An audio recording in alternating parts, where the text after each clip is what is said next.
que vamos a la policía. ¿Por qué tú le estabas mirando el culo ayer allá? Mira. ¡Habla! Mira cómo te pone. ¡Habla! Vamos a la policía si es verdad. ¿Viste? Se tiene que grabar porque nadie sabe cómo tú eres en la vida real. Mira.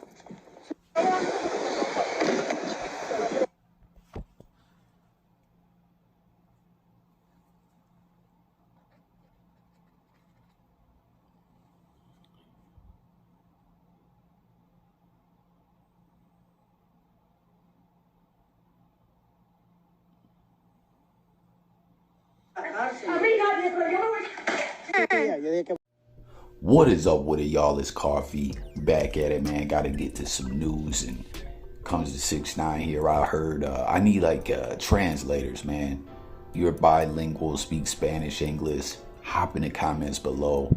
Give me the breakdown on what exactly was being said there. I heard 6ix9ine saying something about vamos and policia. You know what I mean? So it sounded to me like he was telling his girl, get up out of here. I'm calling the law on you, you know. And listen, you see he put this big montage together. I can't really tell if that is all in like one consecutive concurrent event or whatever, like this is all taken at one time, or if this is just different occasions, you know, like he's been snatching a little bit of footage here and there whenever she's bugging or tripping to put it together to expose to the world when it's time to kick her to the curb or whatever.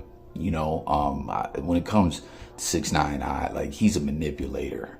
He's been exposed by his BM, and not just her, other individuals, security guards, like people confirm what she was saying, how he beat the brakes off of her many a times. And from my understanding, I think it was when all them rumors were going around, the rumor mill was heavy about her getting piped down by Shotty or whoever else, and 6ix9ine, you know, would go home and put the beats to her.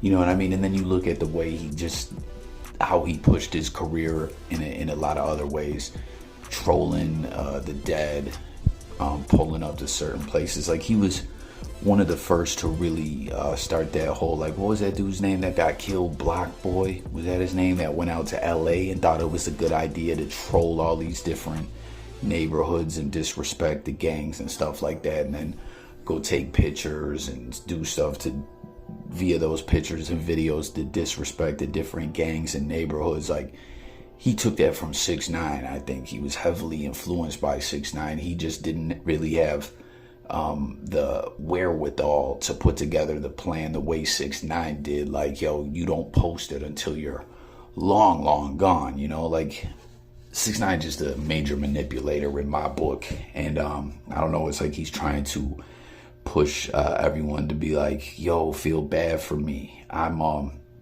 battered, I'm a battered spouse, and I need y'all to feel sorry for me, please. Like, I don't know. Everything 6ix9ine's ever done, I look at through a different type of lens, you know, because I just don't really trust anything this dude got to say.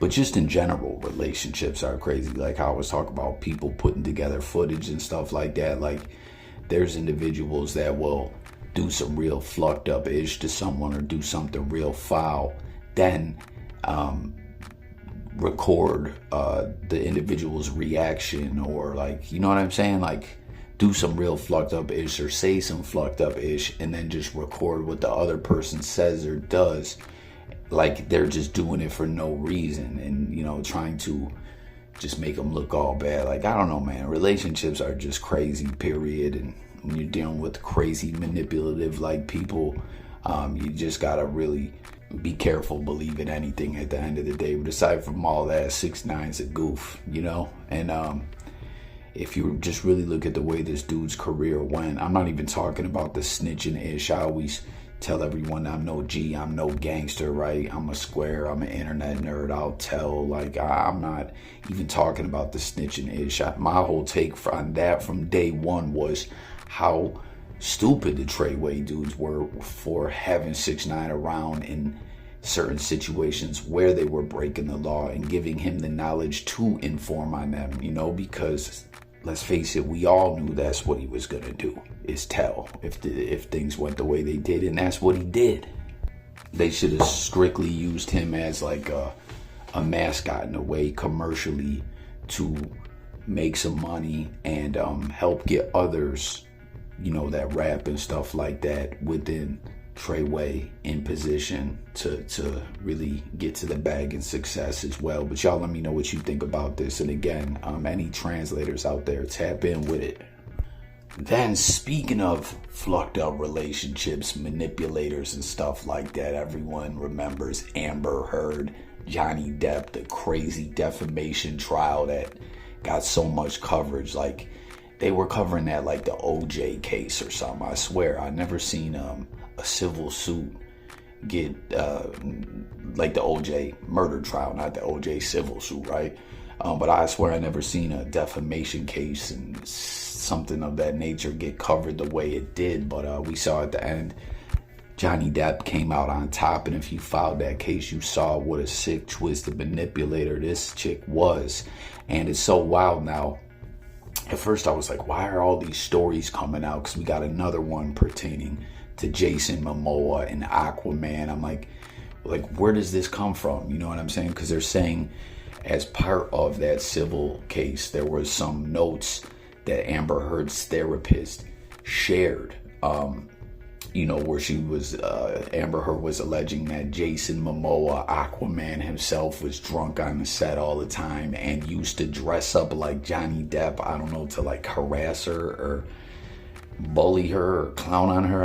I don't even know, you know what I mean? It's some odd allegations, but someone from the movie from DC and, you know, who has knowledge of everything says it was cap and that Momoa, you know, conducted himself nothing but professional on the set at all times, and that this is basically cap. And then it gets even stranger, you know, because it's like someone else that was a witness for Amber Heard. So I guess we could say somewhat of a friend or affiliate of her actually said that Momoa fought for Amber Heard to keep that job on Aquaman. You know, that was part of the stuff during this whole defamation thing and everything that was being brought up, that like she barely kept that role on that movie and that Jason Momoa actually helped her keep the role, you know?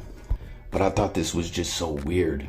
Like, why would this be hitting the news now? And it's like, oh yeah, the new Aquaman's coming out, you know? So the news outlets wait all the way till the new movie's about to come out to release some more stuff from the trial, from the civil suit. I just thought that it's so weird, so bizarre. Let me know what y'all think. Do you believe what Amber Heard was saying, that Momoa was harassing her and dressing up like Johnny Depp and drunk all the time on the set of the movie to bully her, but then also fought for her to keep the job at the same time? I don't know, but then we got this next clip here of Jason Momoa. Mentioned there, film is set in Northern Ireland, and you've spent tons of time there, Jason, haven't you? Because of Game of Thrones. I love it. I miss you. But yeah, I spent a lot of time there, and You were also, do you know something? When you were filming Game of Thrones, I hope you were in a decent trailer, because I now own the company that owns did all the trailers for Game of Thrones. You Yeah. So this is some British talk show, right? And I guess Momoa doing promo for the movie. Very brief clip right here, right? But he's getting painted as this rude douchebag, basically, because he had his back turned to one of the hosts. Now, I didn't watch the whole show or nothing, you know, but I just saw this trending everywhere. Everyone's talking about just how rude Jason Momoa is. So it's just like you got these two stories here. One about Momoa harassing Amber Heard, which has been withheld all the way back from the civil suit. And then this, where individuals are saying he was such a rude prick doing a promo for the movie on this British Broadcasting Corporation show. And it's just so weird to me. Like, this is where we're at with the news, that like, oh, the new movie's coming, so let's get controversy going, and let's, I don't know. What do y'all think of it? I don't even know. This is how girls take pictures in a roast truck.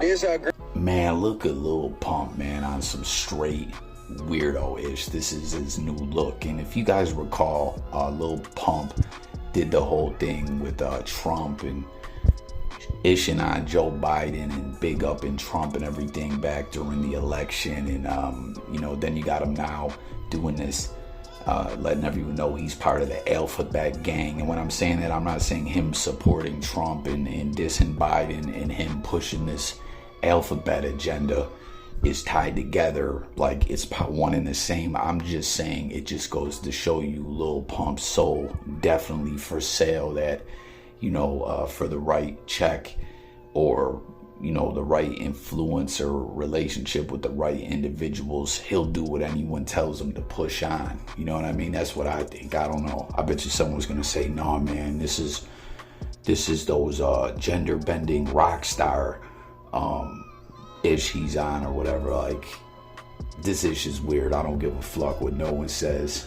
Lil Pump on some weird ish, man. But let's not forget, he was rolling around with Adam 16. He actually spoke out about that when some weird wicked ish was going on. You know, like, Lil Pump just been around some very bizarre and disturbing ish in his time in the industry. And I don't know, it just keeps getting weirder and weirder. Y'all let me know what you think. And then last up, man, you see Will Smith was in Saudi Arabia. This is what these clips rolling are. And I guess he was over there for some film festival, and you see he was just having a good time and bumped into Johnny Depp. They embraced with a hug. You know, we were talking earlier about Amber Heard. It's good to see Depp out doing him or whatever. You know, she was trying to end his career and was on that manipulator-ish like 6ix9ine, as I pointed out.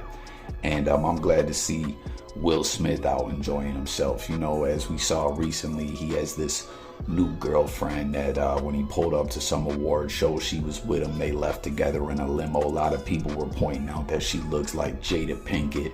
I don't see her in this Saudi Arabia footage or nothing like that, but he just seems to be doing well. And personally, man, I'm rooting for Will Smith to get back on his ish and win. You know, like, we saw this man be humiliated over and over again by Jada Pinkett. We saw them melt down at the award shows. So just seeing the Fresh Prince out with a new chick, out enjoying himself, I'm rooting for him to win. You know, that's all I gotta say about that. I want to know what y'all think though. And that's gonna do it for this one. Hit the comments, let's talk. Don't forget to subscribe. It's J Coffee Talk, talking music, news, sports, current events, life, and much more. And I'm gone, y'all. Peace.